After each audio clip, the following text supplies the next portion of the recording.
What's up, guys? Ron Harris here, MD Online Editor. Before I begin, of course, if you're not subscribed to the channel, please subscribe. If you like these videos, please hit that like thing with the thumbs up. Share the videos if you like them. Leave some comments. We got a live chat going because we are live right now. And we're talking about the latest breaking news, which is insane how athletes switching coaches is like major news these days. And it is. I understand. People are always interested in who the athletes work with and whether one coach is going to get a better result with the athlete than another. So it's a fair discussion. And of course, the big news is Andrew Jacked, who is now, I think, what are we, about a little over 6 weeks out from the Arnold Classic, has switched from George Farah to Chris Aceto. And I'm looking at some posts online, and a lot of people are, immediately thinking this is going to be the magic secret. And maybe it will be. Maybe Chris can do something physically, psychologically, protocol-wise, something to get Andrew to that next level of condition, because Andrew Jacked is phenomenal. There's no argument about that. This guy has everything. He's tall. He's got the perfect structure, long muscle belly, small waist, just a very, very impressive, excellent physique. And he had a heck of a 2022. He turned pro at the Arnold Classic Amateur after only a few weeks of prep. I think it was like 5 weeks of prep. Then he goes and wins his first 2 pro shows. He wins the Texas Pro. I was there. Arnold UK, I wasn't there. He won that. And then the Olympia. First Olympia. And he had just been sick. 8th place behind Hadi, Derek, Nick, Brandon, Rami, Sampson, and Hunter.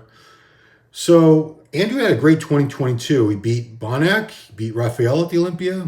Ian, Crezo, Patrick Johnson. He beat some really good people. And I do agree that condition-wise, I didn't see much of a difference in Andrew Jacked from show to show. To me, he looked pretty much identical, meaning I wanted to see leaner, tighter cams and glutes. Basically, that's the only area. From the front, he was fine. Condition was great. When he turned around, you see he was soft in the glutes and the hams. And although it's not a glute and ham show, people do freak out when they see those crazy, freaky, shredded glutes like Derek Lunsford had, like some of these people had. A lot of the classic guys had, you can kind of see. So looking at the track record, Chris Aceto was an excellent coach. We all know this. He was Jay Cutler's coach for almost every show. I think the only time Jay worked with someone else was Hani Rambod when he came back and won the Olympia in 2009 after losing it the previous year. Did a great job with Jay Cutler. Did a great job with Sean Roden. Made him Mr. Olympia as well. George has had some great success. He coached Dexter Jackson while Dexter was winning the Olympia, several Arnold Classic wins. Branch Warren when Branch was winning a ton of shows and Branch took second at the Olympia. Kai Green when Kai was winning Arnold Classics and placing second at the Olympia. George was his coach. He coached Blessing to 2 pro wins last year, back-to-back, New York Indy Pro and New York Pro. I was at both of those. And of course, he was Andrew's coach. So, they both have excellent track records. They're both, I don't think any of these top coaches are dramatically better than any of the other ones. I think they're all excellent at what they do. Maybe it's a difference between the athlete and the coach and the chemistry they have, the relationship, communication skills between the two. Do they click or not? I don't know what Andrew was or wasn't doing that's going to be different with Chris. And maybe Chris will be the one to get him to that extra level that we've been looking for, the condition. And it is kind of late in the game, 6 or 7. What are we, 7? I don't know. It's either 6 or 7 weeks out from the Arnold. So it is kind of a last-minute thing to be switching coaches that close to a show. However, the Olympia was just a few weeks ago. These guys are already in shape. It's not like they're starting a prep. They were already prepped. They were already in shape for the Olympia. Most of these guys doing the Arnold. Andrew was. And I'm concerned about Andrew because it's been a long year. He was prepping at this time last year for the Arnold Amateur. And then he prepped throughout the year and finished off the Olympia, and then he has to turn right around. It was kind of unfortunate the Arnold and the Olympia, time-wise, were so close together. It doesn't give these guys a lot of downtime to really let their bodies have a break, their mind, clean out from all the PEDs and stuff. Yeah, so let's see what you guys have to say. Because, I've seen various opinions where some people think this is a great move. A lot of people seem to think that. And other people think, no. But you know what? These guys have all these coaches have had their successes and failures. I mean, even Aceto, this isn't a failure, but For whatever reason, Aceto could never get Hassan Mustafa in really great condition. He did I think they did something like 9 shows together. Hassan did a lot of shows. Then he switched over to AJ, the Cement Factory. What's AJ's last name? I just call him AJ the Cement Factory. And immediately, he was leaner than ever before. He was small, a little smaller, streamlined, lighter version. But he finally won 2 back-to-back shows, qualified for the Olympia. So let's see what you guys have to see. What you guys have to say. EP Zeronine says, Andrew has the same team that Sean Roden had when he won in 2018, which is Chris as a coach and who else? Because he's in Dubai, Andrew. Is he staying in Vegas right now? Is he here? I haven't checked. I know he lives in Dubai. I don't know if he's staying in the U.S., prepping all the way for this. Oh, and check out my channel now. So, yeah. So, I do think switching coaches can be a great idea. Oh, he's in L.A.? Okay. So, Flex Wheeler. I know he's very close to Flex Wheeler. Flex is sort of a mentor to him and helps him with his posing and things like that. So, yeah, he has a great team. But I think most of these top guys, they do have a great team behind them. They seek out the best support system. Coaches, posing coaches, whoever is going to help them. They're all trying to get to Mr. Olympia. They all want to be Mr. Olympia. That's the end goal. That's the ultimate goal of all these guys. They want to win the Arnold. They want to win the Olympia especially. That's the biggest title in our sport. And if they've been close a few times with one coach, maybe they're thinking another coach could be the missing puzzle piece if I switch to this guy. But I do find it funny how anytime we see these posts, people say, he should hire Hani. Well, I know Hani pretty well. I've known him for 20 years. Hani's not going to coach everybody. Hani doesn't want to coach everybody. He doesn't have a lot of time to coach. He is the winningest Olympia level coach. He's got 22 Olympia wins in various divisions to his credit, Hani Rambod, including all of Phil Heath's 7 wins. And Derek Lunsford's recent win. He helped Derek win the 212. Derek took second. But Hadi's win. So it's not like every athlete and every coach are going to be able to work together, because some coaches like Hani are very, very selective. Chad's pretty selective. They don't take on a lot of people at once. They don't want to work with a ton of guys because they don't feel they can give each person the individual attention that they require and deserve. So some of them are very, very limited with who they work with. Hani is definitely one of those. Gregory McGreevy, thank you. Love the videos. So I am excited because I think Andrew Jacked has all the potential in the world. I am concerned. I don't think we're going to see much difference aside from condition. That's really the only thing you're going to change drastically in 6 or 7 weeks. He's not going to bring up any body parts. Not that he really needs. He needs a little more back, a little more hams. I think he needs a little more size overall. And people say, well, he's 290 pounds. I say, yeah, but thickness, if he was a little bit fuller and thicker and kept the same small waist and everything, he'd be pretty much unbeatable. He's not unbeatable now. And I don't even know if once the condition is in, is he unbeatable? The Arnold, we still got a heck of a lineup at the Arnold. I mean, he's got to get past Nick Walker, Sean Clarita, Samson Dowda, Akim, Justin, Kamal, Neil Curry, Patrick Moore. I don't. He's going to beat some of these people. I'm very sure of it. I don't know if he's going to win. I don't know if, you can't call the winner on this show. There's some excellent people in it. It's going to come down to who peaks right, who comes in full and dry and tight and looking their very best ever. Andrew has as good a chance as anyone. I mean, he's got all the tools. Phenomenal physique, Andrew Jacked.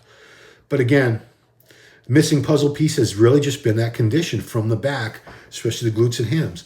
I do feel if he tightens those up like we've never seen before, it's going to be almost like a brand new physique for this guy. And then I think if he gets a little break, takes a little time off, lets his body recoup, has a little bit of an off season, I think we're going to see a much, much better Andrew Jacked. I think he's still a work in progress. We have not seen his full potential. He has so much potential.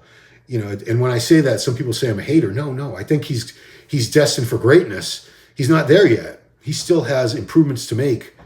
Then he's going to be even much better than what we've seen so far. Warner, Jacoby, Andrew. Oh, this is your predictions. Andrew, Nick, Samson, top 3 Arnold. I mean, what about Bonac?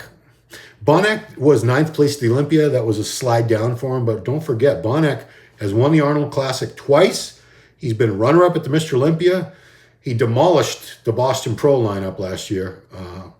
Bonac is no joke. I wouldn't write William Bonac off. Samson is looking crazy. Sampson, I thought, could have been 5th at the Olympia. I had him ahead of Rami. Clarita, I know a lot of people say, he's too short, he's too small. We'll see. I mean, if you didn't know how tall he was, if you just saw a picture of him and you had to take a guess, you'd probably think he was like 250 pounds, and he's, 178. It's going to be an interesting show. It's going to be a wide variety of physiques up there, all the way from Sean at 178 or so. I'm sure Samson's going to be in the 290s. Andrew will probably be in the 280s or 290s. Some big dudes. Nick Walker, he's about 255, just so thick and dense. Dane says Aceto will bring him in at his leanest. I hope so. I'd like to see that. I'd love to see that. I'm not a hater of any of the coaches. I think they're all fantastic. Chris is one of the first coaches before coaching was a thing. Chris was coaching people back in the the 90s, long before people thought they needed coaches. Dane says, I'm rooting for Sean and Sampson. Yeah. How can you not root for Sean? Talk about an underdog. He is the 212 Olympia champion, but 5'1", 178 pounds. He's going up against these guys that are over a foot taller, over 100 pounds heavier. That takes some balls, guys. And he's got a newborn baby at home crying all damn night. Probably not all night, but those of you who've had kids, they do get up and cry a lot at night, several times, 3, 4, 5 times a night for sure. Maybe more. What else you guys got to say? I'm rooting for Sean Sampson. Yeah. At Texas Pro, Dane, because Dane's throwing this joke around that we always, at Texas Pro, Andrew was only 88.327%. Every time I say it, I used to always add a little bit of an extra number or a decimal point or something to it, because they kept saying he wasn't 100%, he was 80% or 82% or 85%. He wasn't 100%. Let's just put it that way. I think 100% Andrew Jack is more than capable of winning this Arnold Classic. Sean Clarita is capable of winning this. Bonac, Sampson, I think, is capable. And of course, Nick Walker, 3rd at the Olympia. The only 2 people who beat him at the Olympia were Mr. Olympia, Hadi Choopan, and Derek Lunsford, the runner-up. So Nick Walker, you cannot write Nick Walker off for 1 second. Let's see, Ian in this lineup. Werner Jacoby. Yeah, I don't know why Ian didn't do this. Hunter should have done this. Ian should have done this, the Arnold. Derek doesn't need to do this, but, would Derek be able to beat all these guys? Probably. He beat all the guys that are doing it that were in the Olympia. He beat them all at the Olympia. He was 2nd place in the world. $300,000. It's not a small amount of money. That's a good chunk of change for one day. 2 days. It's a 2-day show this year. Dane says, do you know for certain exactly how posing is scored at the Arnold? I think it's just another round.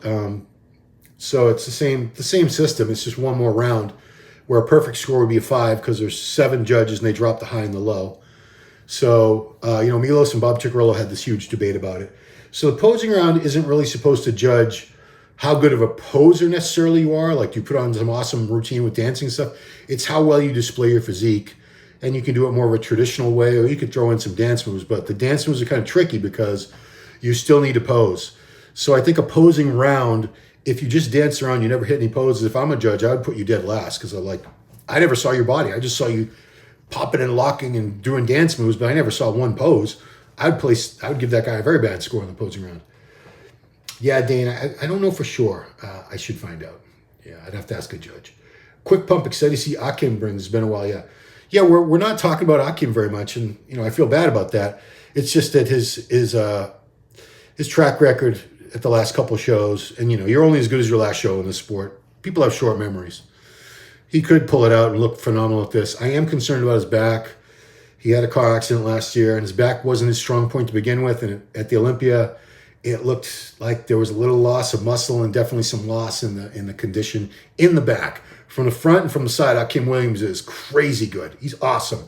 From the back, he's very, very vulnerable. Is there a symmetry round at the Arnold? No, they don't do a symmetry round. So it's muscularity. I'd have to look at a score sheet to tell you the truth.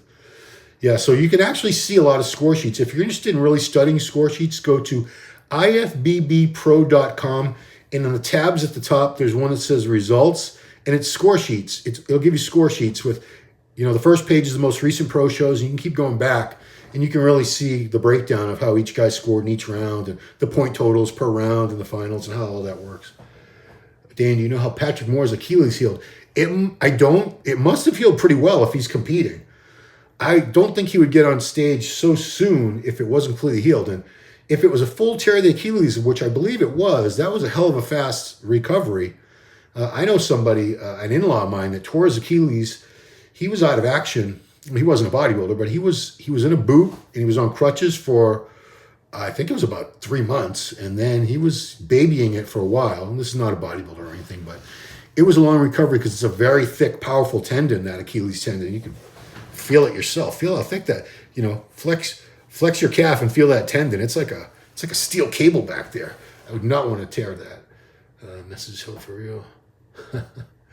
Yeah. Is Blessing still with George? I believe so. And, Blessing won 2 shows last year. He didn't do very well at the Olympia. I agree. I don't know if Blessing, I don't know 100% if he's still with him. We'll find out soon, I'm sure. Oh, went dark. The screen went dark on me. Yeah. Anyway, guys, I just wanted to do a quick one because it is breaking news. It's news when a top competitor switches coaches. He's gone from one big name coach to another. And I think Aceto's an excellent coach. I think George is an excellent coach. I've seen guys like Kai and Branch and Dexter at their very best working with him. So to say that he's an awful coach or anything, that's not fair. It's not accurate. They're both great. The scorecard says round 1, 2, and 3. So round 1 would probably be, the confirmation round is a round now, which is basically just more mandatories. So, so what do they do? The mandatories, that's the muscularity round. I'd have to look into, I haven't looked into how they score these things in quite a while. Why is George awful corporeal nutrition? Why? Oh, that's corporeal nutrition. Didn't you get torn apart on, who was it? Who was blasting you? That Goob guy? This is Chris? Yeah, the why is George awful? He lost Andrew, Blessing, and Sonny. Well, these guys all lose. They all lose clients. People move from coach to coach. So I don't know. George could only get Andrew 85%. It's not personal, just business. Yeah, a lot of times when, these coaches or when athletes switch coaches, it's not personal. And they still remain friends with these coaches, but they feel like they want to try something different. They want to see if someone else's methods can get them a better condition, better look on stage. That's what it's all about. They're just trying to find the best possible coach for them. And sometimes it works, sometimes it doesn't. Sometimes you see people go to 3, 4, 5 different coaches over the course of a career, sometimes even more than that. Sometimes you'll see people stay with one coach, like Phil Heath was with Hani Rambod from day one till the very end. Chad Nichols and Ronnie Coleman. Ronnie never had a different coach. It worked very well for them. George threatens to leave. Yeah, I won. Anyway, I'm not going to get into personal stuff against these coaches or anything because that's not what we're here for. Yeah. Yeah, well, I don't know if that's true or not, Chris. Maybe it is, maybe it isn't, but yeah, I'm not gonna sit there. Palumbo likes to clown George a little too much. Well, Palumbo is very, very good friends with Aceto. Chris does tons of video content they're very good friends, and Chris does a ton of content for Dave. So yeah, obviously he's gonna clown George because that's their rivals, but whatever. Anyway, guys, it's almost time for me to eat, and don't want to lose my gains, right? So anyway, thanks for watching this live, guys. We'll see what happens. We don't have long to wait. We only have 6 or 7 weeks to see Andrew Jack on stage at the Arnold Classic and see if Chris Aceto can dial him in to 100% or at least very, very close to it. Yeah, Aceto does a great job. Yeah. Anyway, that is all, guys. Appreciate you watching. If you're watching this and it's not live, leave some comments below. I'll get to them. We love your feedback. So that's it. Thanks for watching. We'll see you right here next time. Bye-bye.